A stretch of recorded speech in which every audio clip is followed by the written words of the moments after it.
Et donc là, pour ce deuxième épisode, on se retrouve avec une question encore plus embêtante que la première, qui est la misère sexuelle existe-t-elle? Alors, la misère sexuelle, c'est un terme Oui, c'est un terme assez qui... chargé déjà. Voilà, pourquoi? Parce qu'il est plutôt utilisé par des réseaux qu'on pourrait qualifier de masculinistes.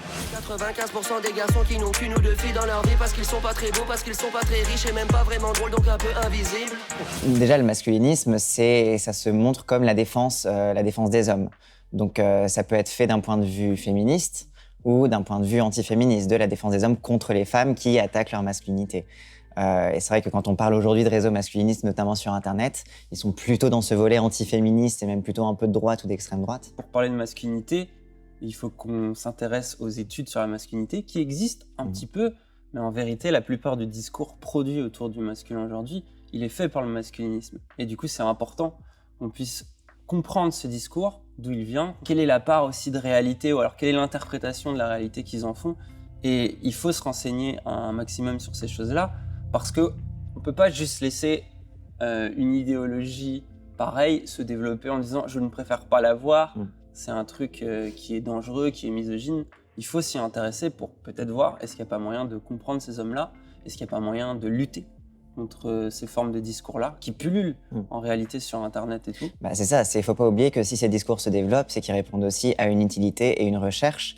Alors on peut critiquer en disant qu'ils y répondent mal ou qu'ils échouent à y répondre correctement, mais en tout cas, ils répondent... Qu'ils empirent la situation. Mais ils répondent à un besoin qui est déjà là et qui est présent et qu'on ne peut pas ne pas adresser. L'idée de misère sexuelle, déjà, ça part déjà d'un présupposé que quelque chose presque leur est dû, que c'est presque naturel pour un homme d'avoir du sexe, de faire du sexe, et que du coup, le fait de ne pas le faire, c'est quelque chose qu'on leur enlève. Les féministes, quand elles voient ça, forcément, elles se marrent. MeToo, ça montre la misère sexuelle des femmes aussi. Oui, ça sous-entend que du coup, il n'y a pas de femmes qui pourraient souffrir de misère sexuelle. Moi, c'est ça qui m'a toujours étonné, c'est qu'autour de moi, je connais bien sûr un grand nombre de garçons qui ont des problèmes avec leur vie sexuelle, qui n'ont pas la vie affective et sexuelle qu'ils aimeraient avoir, mais je connais aussi des femmes à qui ça arrive, et qui se retrouvent dans ce double truc d'ailleurs d'injonction de la féminité et de l'autre côté une vie d'incel au même titre que les gars, quoi. Dans les discours qui se sont développés autour de la masculinité et la sexualité sont beaucoup construits ensemble. On a vu aussi que masculinité et violence se construisent beaucoup ensemble. Mais du coup, il y a une réduction qui fait qu'on a le sentiment que toute sexualité est nécessairement masculine. Donc on a le même problème qu'on avait avec la violence, qui fait que des femmes qui se projettent dans une sexualité sont aussi traîtres à leur sexe, sont trop masculinisées, ou alors ne sont pas à leur place. Et alors, surtout, derrière ce terme de misère sexuelle, il y a bien sûr des gars qui l'utilisent comme ça pour se plaindre, etc., sur des forums, mais il y a aussi des gens qui y croient dur comme fer et qui en font une idéologie tellement puissante qu'elle arrive jusqu'à, on le sait, ça a arrivé dans carrément le gouvernement de Donald Trump, l'alt-right, on sait les liens qu'il y a parfois même entre des attentats terroristes, des tueries de masse et cette pensée-là. Donc c'est une pensée qui est quand même réelle. C'est pas qu'un discours qu'on va retrouver dans la droite traditionnelle.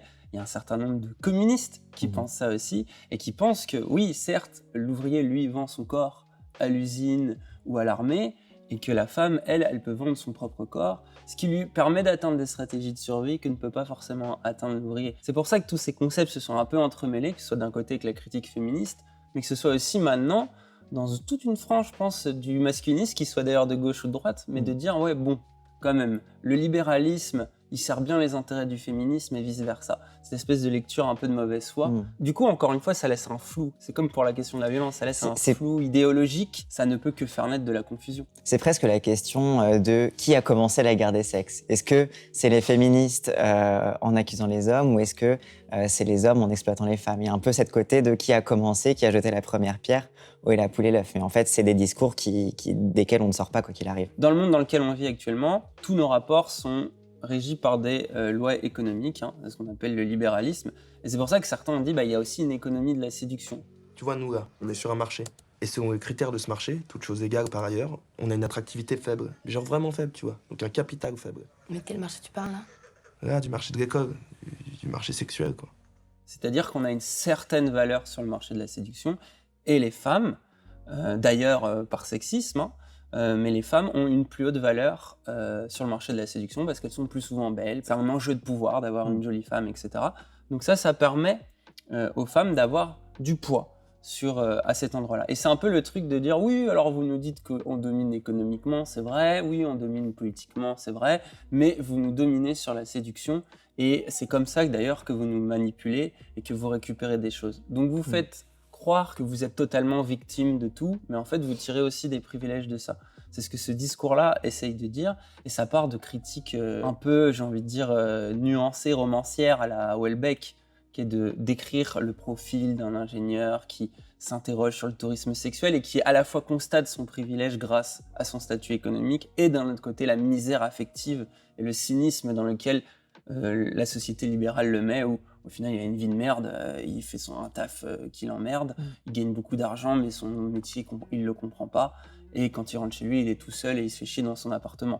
Ça décrit bien, je pense, quand même une part importante de la population masculine qui vit comme ça et qui du coup finit avec des idées désabusées, des idées dépressives. Mais de l'autre côté, ça peut aussi nourrir des discours plus de coach en séduction. Alors on peut penser plus à Soral, on peut penser à plein de mecs aussi plus ou moins louches qui vendent des méthodes pour séduire, pour draguer. Mais il y a un gros narratif qui là aussi domine de si tu veux pouvoir choper quand tu es un homme, tu peux pas compter sur ta beauté, tu peux pas compter sur ta personnalité, tu ne peux compter que sur ton argent.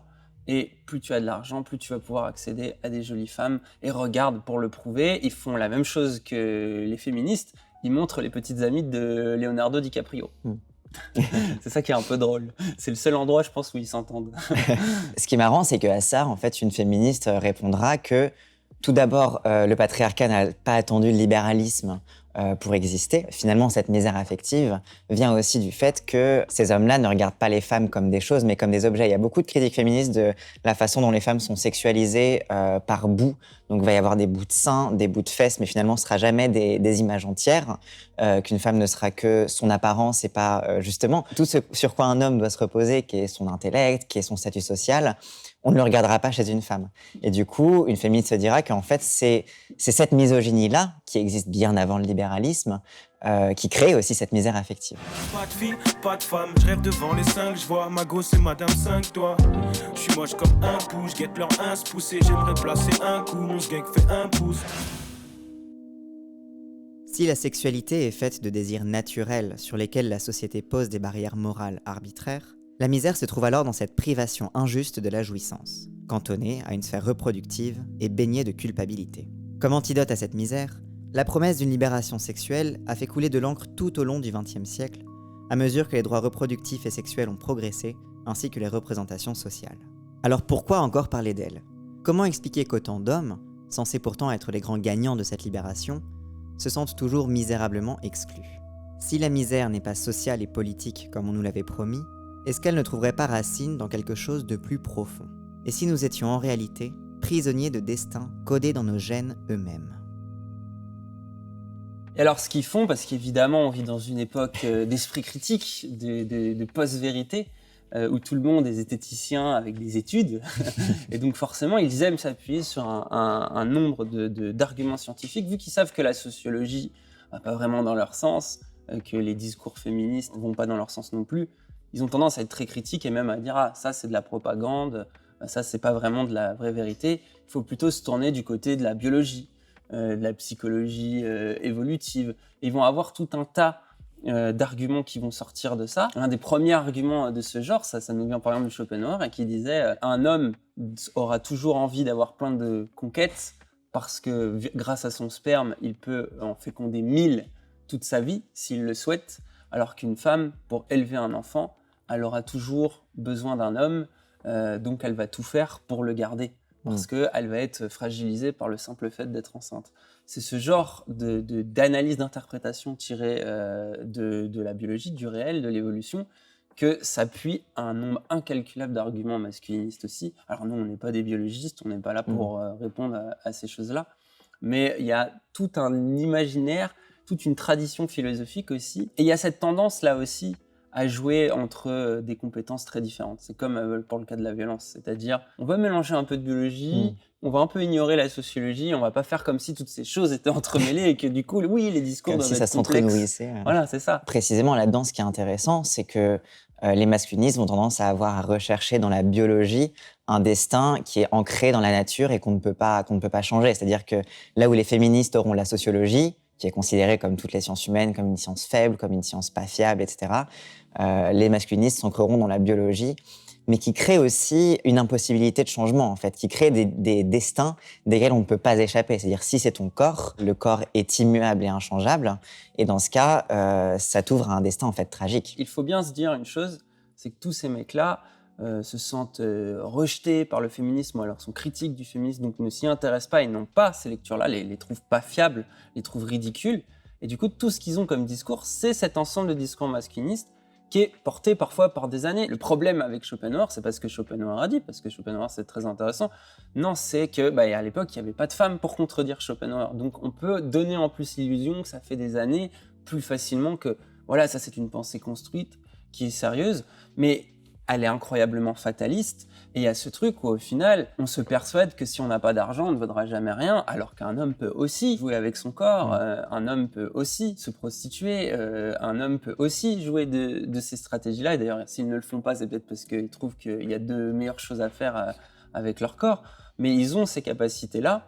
Et ils ont aussi la possibilité d'être beaux, la possibilité d'être séduisants, et ils l'oublient. Ils vont analyser la longueur de leurs os, parce qu'ils partent de ce principe où il y a eu des études qui ont démontré que si on a les yeux à 2-3 mm de différence, en fait, on joue plus du tout dans la même cour au niveau des standards de beauté, par rapport à des normes de beauté, qui d'ailleurs changent en fonction des pays, etc. Mais ces standards de beauté-là, eux, ils se les mettent comme des règles scientifiques et ils réfléchissent avec un esprit un peu logicien, détaché toujours d'émotions, et ils vont se dire, ah regarde, comme mon crâne n'est pas assez prononcé, je ne peux pas être un Tchad c'est genre un beau gosse, je ne peux pas en être un, du coup je vivrai toute ma vie une vie de virgin, de puceau, parce que je n'ai pas la bonne taille de mâchoire. Et il y a un truc là-dedans qui est terrifiant. Si Serge Gainsbourg avait pensé comme ça, qu'est-ce qu'il aurait fait? C'est ça en fait qui est déprimant, c'est que à force de lire ça et de s'enfermer, en fait on se dit que ça c'est la réalité. Et c'est là aussi où je pense qu'on peut commencer à développer des idées noires, misogynes.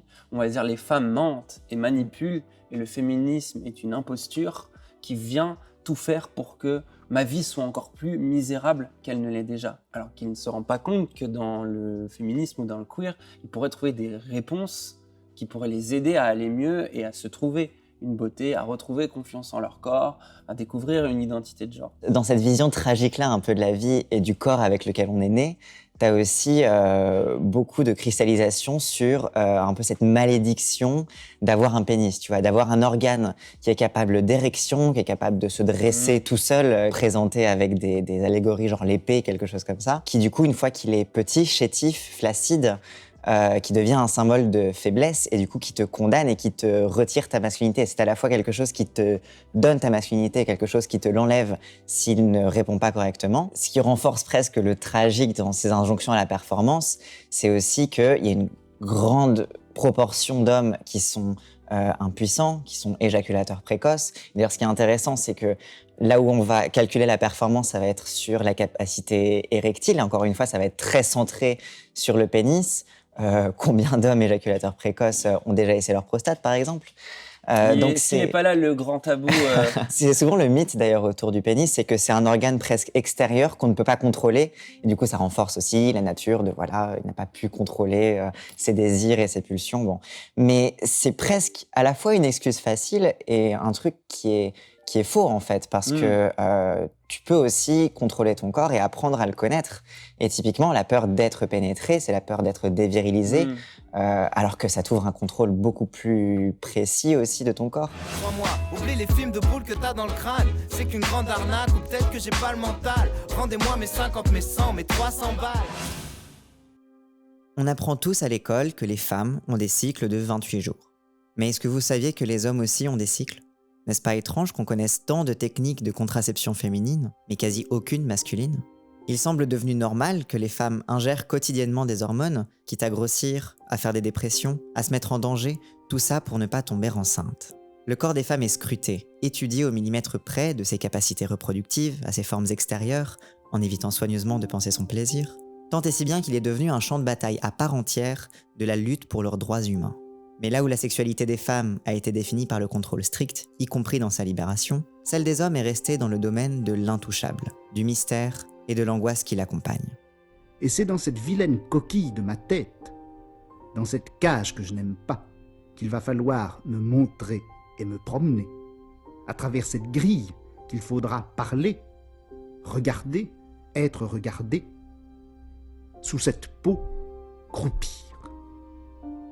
Mon corps, c'est le lieu sans recours auquel je suis condamné. Et je pense après tout que c'est contre lui, et comme pour l'effacer, qu'on a fait naître toutes ces utopies. Là où les femmes sont sexualisées, où leur corps fait spectacle, celui des hommes est neutre, inexistant, irresponsable de désirs parasites. Encore une fois, la tragédie se raconte au masculin. Et pour ignorer la honte qu'elle produit, on enseigne aux hommes qu'ils n'ont pas besoin de leur corps. Ils sont l'âme, ils sont la raison, ils valent bien mieux que cette basse réalité matérielle. On leur apprend à ne pas se poser de questions, et par là même à se priver des outils qui pourraient pourtant les sauver de l'angoisse, les sortir du tragique, leur offrir les clés de cette étrange maison de chair. L'amour, lui aussi, comme le miroir et comme la mort, il apaise l'utopie de votre corps, il la fait taire, il la calme, il l'enferme comme dans une boîte, il la clôt et il la scelle. C'est pourquoi il est si proche parent de l'illusion du miroir et de la menace de la mort. Et si malgré ces deux figures périlleuses qui l'entourent, on aime tant faire l'amour, c'est parce que dans l'amour, le corps est ici. Et c'est là où on revient à des discours probablement plus féministes, qui est de parler de cul, parce que l'angoisse, c'est le sexe. Comme beaucoup de choses, en vérité, dans le sexisme, ce qui angoisse les gens, c'est qu'à un moment donné, il faut se mettre tout nu et se frotter dans une pièce sombre. C'est très bizarre de faire ça, et ça angoisse tout le monde. C'est pas un problème, mais c'est à l'origine de beaucoup de frustration, de jalousie, et de sentiments qui sont tellement complexes qu'on peut pas les décrire dans leur entièreté. Et en plus, on n'a pas la même chance d'être confronté au même discours au même moment. Si à 15 ans, on lit Houellebecq, je vois très bien comment on peut se persuader que Houellebecq a raison. Si on lit Beauvoir, on va avoir une autre vision de ce qu'est le genre et de ce qu'est l'identité. Et ça, c'est presque des hasards qui peuvent être liés à l'environnement social ou autre, des rencontres, des choses comme ça. Mais ça, on ne peut pas le déterminer, quoi. Et c'est vrai que donc cette angoisse de la sexualité, ça vient dès l'apprentissage, en fait, parce qu'à la fois, le sexe est construit comme un tabou, quelque chose que tu n'as pas le droit d'approcher, et en même temps, il va falloir que tu l'apprennes et que tu le maîtrises, surtout quand tu es un homme, à la perfection. Encore une fois, que tu sois au sommet de l'échelle alimentaire. Il y a toute une angoisse qui vient avec ça de comment apprendre un tabou, comment gérer à la fois la culpabilité d'avoir enfreint une règle tacite et en même temps la crainte de ne pas être à la hauteur, de ne pas avoir une performance qui te valide dans ton sexe et dans ton genre. Et au-delà du sexe, il y a aussi l'affection, puisque par exemple dans le terme incel aux États-Unis, t'as involontairement célibataire. C'est ça que ça veut dire. Des fois d'ailleurs dans les discours masculinistes, que c'est les hommes les vrais romantiques, puisque c'est eux qui veulent se mettre en couple maintenant, et que c'est les femmes qui peuvent avoir plusieurs conquêtes. Il y a aussi cette idée-là. Il y a une inversion un peu de la narration là-dessus. Ouais, et c'est assez intéressant, mais c'est lié justement à un désastre affectif. Alors il sort tous les jours des nouveaux chiffres qu'on peut plus ou moins croire, etc. Mais il y a l'air d'avoir une tendance de dire que c'est entre 20 et 40% en fonction des pays. Ça serait moins en Europe que ça l'est beaucoup plus au Japon, par exemple. Mais il y a ce truc de toute une génération d'hommes qui se désintéressent presque de la question sexuelle ou de la question de l'affection en se disant que de toute façon ce n'est pas fait pour eux, parce qu'ils sont trop pauvres, trop losers, trop moches, trop gros, j'en sais rien. Mais ils vont se prendre ça comme une vérité et c'est ce qui mène après derrière à nos incels qui veulent trouver des coachs de séduction qui leur apprennent comment harceler des meufs dans la rue, comme à d'autres qui vont tout simplement passer par des idées suicidaires et être persuadés que jamais la sexualité ou l'affection est une chose qu'ils pourront rencontrer dans leur vie.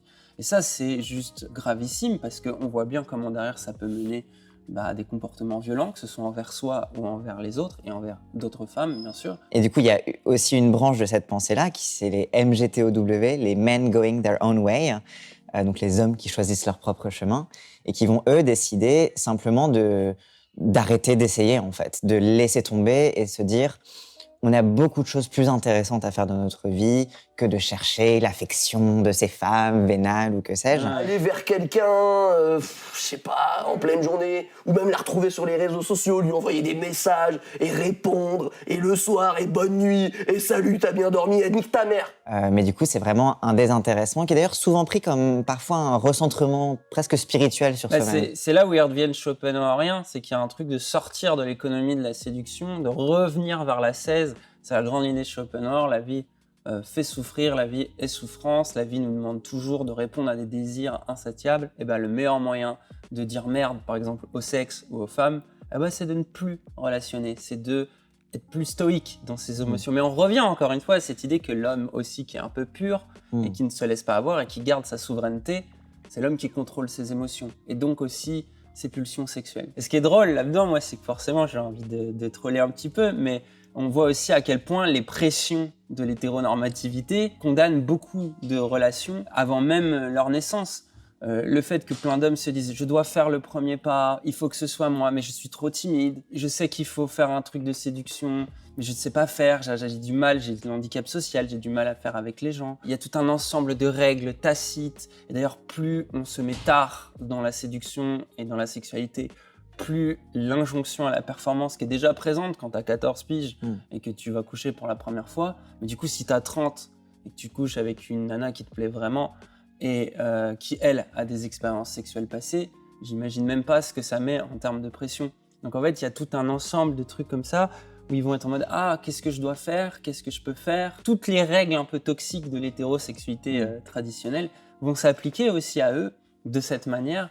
Et c'est important du coup qu'ils puissent déconstruire ces visions-là parce qu'ils peuvent trouver des solutions là aussi. En fait, c'est quoi faire correctement l'amour? C'est attendre, rester vierge avant le mariage, se marier, et là enfin on peut s'autoriser une fois qu'on est dans le noir avec sa femme alors que tout a été préparé, là on peut s'autoriser à faire un petit missionnaire. Il y a toujours ce truc qui certes a moins de poids qu'avant, mais qui est encore là dans les inconscients de beaucoup de monde. Ça rend difficile l'affection, et je pense pas que les queers et les féministes sont mieux équipés que les masculinistes à ce niveau-là, parce qu'il suffit de regarder 5 minutes, c'est pas parce qu'on désire le polyamour qu'on le trouve, c'est pas parce qu'on a déconstruit l'hétérosexualité qu'on peut pas tomber amoureux d'un hétérosexuel. Il y a tous ces cas de figure que tout le monde connaît très bien.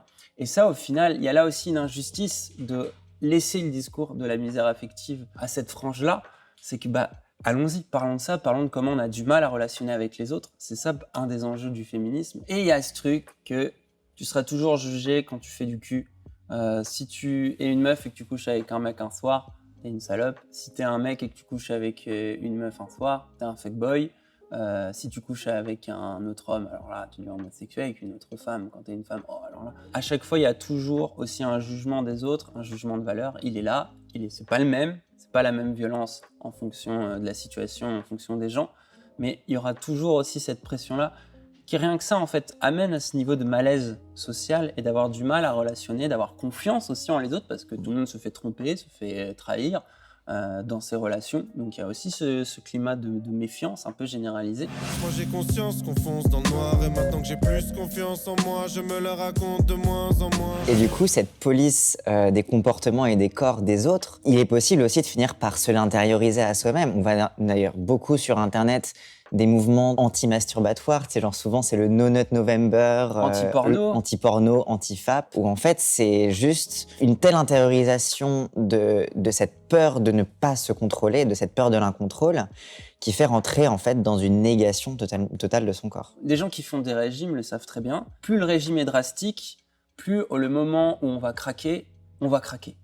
Et il y a de ça, moi, qui me fait toujours peur aussi avec ce genre de conseils, et je les trouve plus que ridicule, particulièrement dangereux, qui est, à force de dire « je regarde plus de porno parce que ça me rend accro aux meufs. Je vois plus de meufs, je leur parle plus parce que à chaque fois j'ai des envies, j'ai des trucs. » Mais ça veut dire que le jour où tu croises une meuf, toutes tes pulsions te remontent d'un coup. Et je suis désolé, mais ça me fait très peur. Tu vois, ça me fait très peur d'imaginer cette situation. Et justement, cette peur de pas se contrôler, ça ancre aussi en soi l'idée que presque cette espèce de sexualité qui nous est étrangère, qui nous est extérieure, c'est comme une espèce de monstre un peu parasite.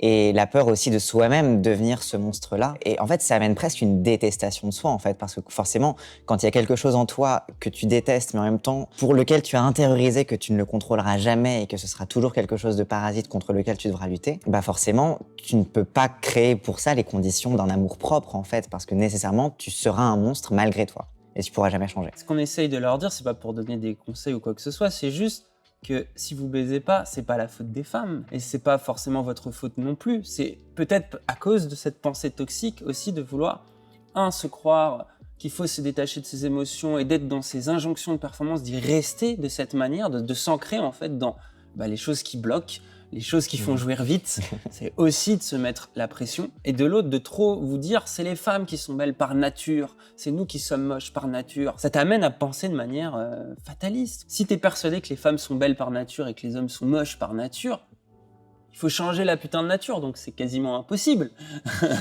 Donc forcément, ça t'enferme dans cette vision-là, alors que la tâche de réfléchir ensemble à comment demain relationner de manière plus saine avec les autres, de pouvoir se dire ce qu'on veut, de pas forcément avoir à jouer à des jeux de séduction hypocrites si on n'a pas envie de les faire, parce qu'il y a aussi des gens qui ont envie de se séduire, qui ont envie de draguer, etc. Pour réfléchir à ces choses-là, il faut se tourner vers la littérature féministe, il faut se tourner vers de la littérature queer, il faut se développer une esthétique, il faut se développer une conscience de son corps. Et il y a plein d'hommes, par exemple, qui disent « Ouais, avant, je pensais des trucs nuls sur les femmes, sur le monde, et puis le sport m'a aidé à me contrôler, à être fier, à me trouver beau, à me sentir séduisant, etc. » Ces choses-là sont possibles pour les hommes aussi. Il y a un climat de détestation de soi qui est terrible et qui peut expliquer pourquoi certains en viennent à harceler, au suicide, voire même au meurtre. Et là, on rigole plus avec ça. On ne peut pas rigoler avec un truc pareil.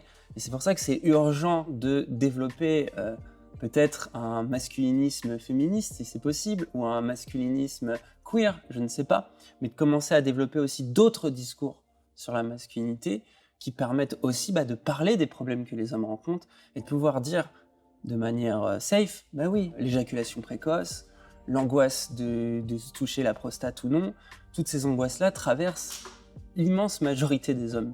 Donc ça serait normal qu'on en parle. Et je crois que les solutions sont à trouver aux côtés du corps, aux côtés de l'identité de genre. Et le truc, c'est pas de dire que les hommes sont victimes de quelque chose de terrible et tout. C'est juste de dire qu'il y a plein de choses que les femmes ont obtenues du féminisme, qu'il y a une meilleure connaissance d'elles-mêmes, une meilleure connaissance de leur corps, une meilleure connaissance de leurs droits.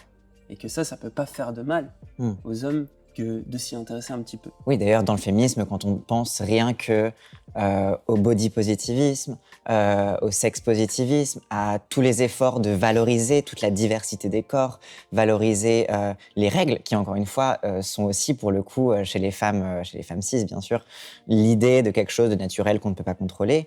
Mais valoriser tout ça, porter un autre regard dessus, c'est des outils qui sont aussi précieux et qu'on peut tout à fait adapter pour les hommes. Et oui, et on pourrait viriliser les corps gros. On pourrait viriliser les femmes-boys qui n'ont pas envie d'être des femmes-boys et qui sont là. Mais non, certes, j'ai une esthétique féminine, mais je reste un homme. On pourrait aussi chercher ces choses-là et de reconstruire une esthétique masculine dont on peut être fier parce qu'elle est plurielle. Et donc, elle représente plus de gars.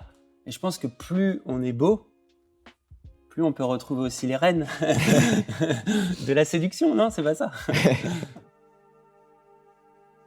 Il est presque plus instinctif, plus bête pour l'homme, d'imaginer le corps social plutôt que de s'intéresser au sien. L'homme aime se définir comme le sujet sachant, celui qui est capable de s'extraire des choses pour mieux les analyser. Il prétend que ses affects ne l'ébranlent pas. À vrai dire, c'est plutôt en sa raison qu'il croit. Sa subjectivité est si totale qu'il la pense objectivable. Il aime tellement ses concepts qu'il y met des majuscules. Son corps est davantage celui du monde, du général, du naturel, que celui de quelques cheveux qui tombent. L'homme a préféré se figurer en esprit créateur, en celui qui sème des idées, qui éjacule au point de faire pousser. Platon estimait si peu le corps qu'il le traitait de vieux sac d'os. Et cela en dit long sur les conséquences qu'il y a à se prendre pour un philosophe roi. Se placer dans la peau de tout le monde révèle la prétention humaine de convoiter un privilège divin. Dans sa tête, l'homme est le définitif, le tout, le blanc, le pénis, et même la putain de planète, si sa volonté le veut. Il suffit qu'il dise un mensonge pour qu'il soit pris au sérieux. Après tout, il paraît que Dieu l'a fait à son image. Pardonnez aux hommes d'avoir autre chose que leur visage à maquiller. Ils ont mieux à faire, ils ont rendez-vous avec l'histoire. Et pourtant, comme tous les animaux sensibles que nous sommes, ils ne font que naviguer à vue dans une existence incertaine. L'étendue de leur domination ne fait que refléter leur angoisse de ne servir à rien, de n'être que des parasites, des imposteurs dans le grand ordre des choses. Alors, ils se parent de conquêtes, de bravoure, d'exploits, de tout ce qui peut augmenter leur présumée virilité. Mais la sexualité n'est pas que le seul élan valable. L'identité en est une aussi. C'est pourquoi le genre est plus qu'un concept abstrait. C'est une éthique au sens strict, un art de vivre. Une science qui, pour être fructueuse, doit s'accompagner autant de réflexion intellectuelle que de performativité quotidienne. C'est une danse, une dialectique où les contraires se défigurent pour que de nouvelles valeurs viennent à naître. Alors, je pose la question, quelle mauvaise utilisation faites-vous de votre genre si vous ne vous en servez que pour vous limiter, pour nier votre identité plutôt que la transfigurer ?